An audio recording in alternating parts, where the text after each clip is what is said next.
In 1914, the world's first passenger airline service began between two cities in Florida. The 34-kilometer flight took 23 minutes to complete. As commercial flights started getting popular, a series of new job descriptions were born. One key role was that of a flight attendant.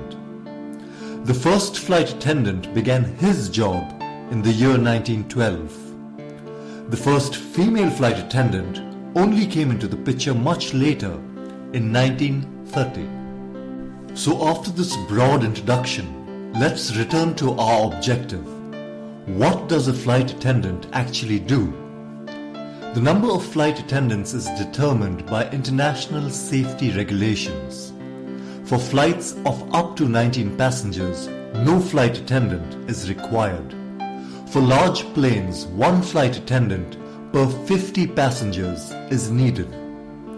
Flight attendants make the flying experience for each passenger a pleasant as well as a safe one.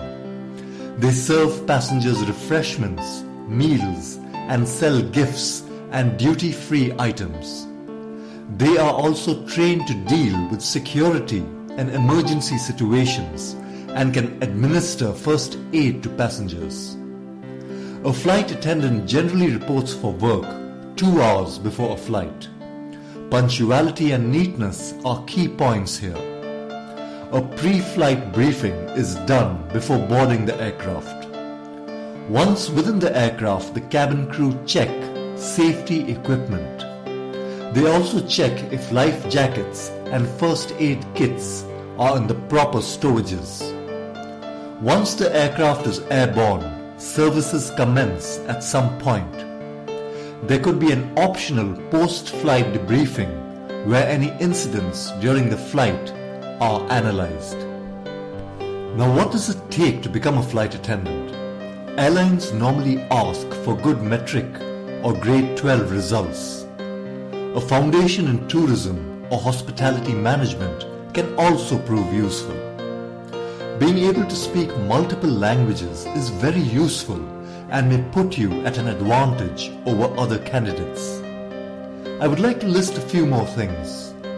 Some airline companies require candidates to be at least a certain height. This allows them to reach for the overhead lockers easily and thus help passengers. You should also have excellent communication and interpersonal skills.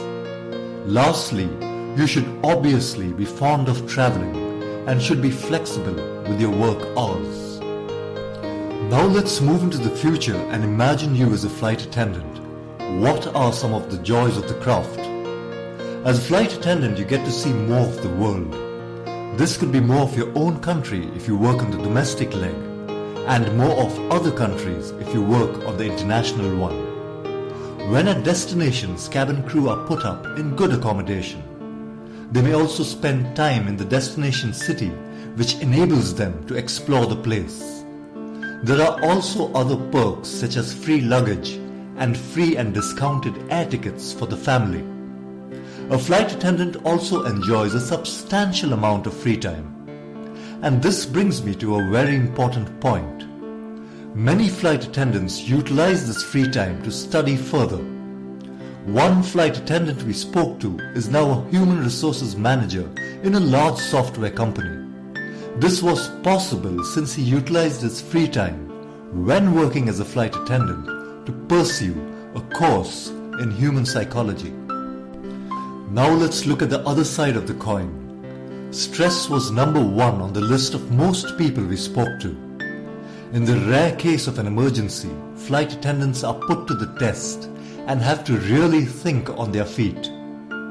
With the unpredictable nature of the job, making family plans tends to often be a tricky process. This job also comes with a set of tasks that can be classified as repetitive, such as checking that passengers have seat belts buckled during takeoff and landing.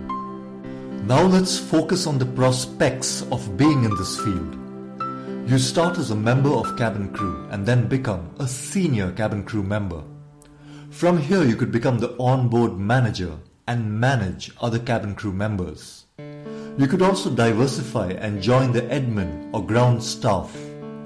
These individuals oversee activities such as managing the airfield, managing the security of staff and passengers, serving at airport business lounges, and validating passenger details before boarding flights.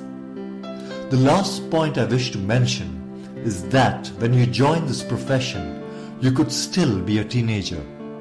A teenager entering this line can be totally overwhelmed with the travel, freedom, and perks of the profession. A few years down the line, many a flight attendant thinks of moving into another line that avoids the amount of travel. Priorities change and individuals may wish to devote time to family. Thus, it is always a good idea to make use of free time when in the profession to keep enhancing your skill set.